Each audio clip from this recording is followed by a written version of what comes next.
Zasneženi vršaci nas v lepih zimskih dneh kar kličajo v gore. Tam na nas po zimi še bolj kot poleti preži marsikatera nevarnost.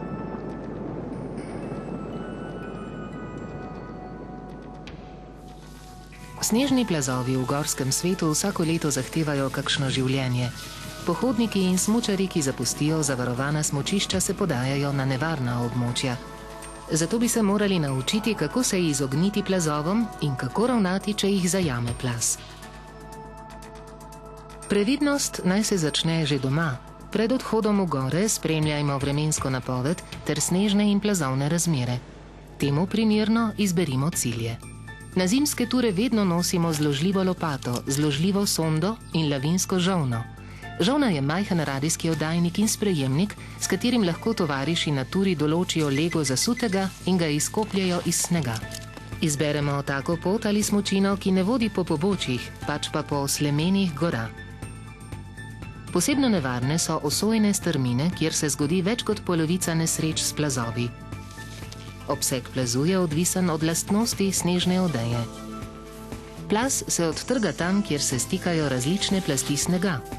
Ko napetost med njimi popusti, se zgornja plast odtrga in se začne pomikati po pobočju. Plasti snega preverimo na preprost način, nato pa jamo zasujemo. Če se nevarnim pobočjem ne moremo izogniti, jih prečimo posamično. Predtem se dobro oblečemo, zaščitimo usta in nos ter odpremo varnostne jermene na palicah, smučeh in nahrbtnikih. Tistega, ki preči, drugi spremljajo z varnega kraja. Če se sproži plaz, si zapomnijo, kje so ga nazadnje videli. Če nas zajame plaz, se znebimo vse opreme, saj v plazu deluje kot sidro, ki nas vleče v globino.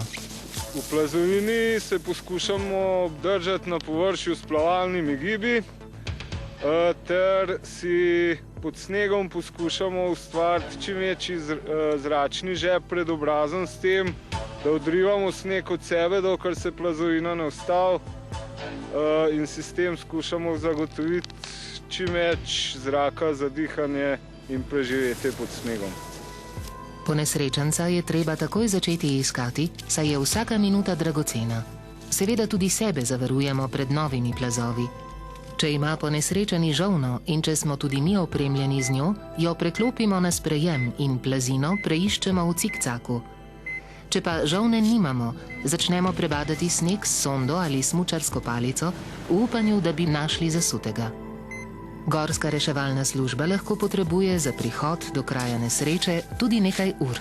Dobran, Miha, nočo pri telefonu, jaz bi prijavil nesrečo, se je zgodilo suh pišenc pod prisenkom. Tretjina žrtev snežnih plazov je mrtvih, ko se plaz ustavi, tretjina se jih v plazu hitro zaduši, preostali zasuti pa se počasi ohlajajo, dokler ne umrejo.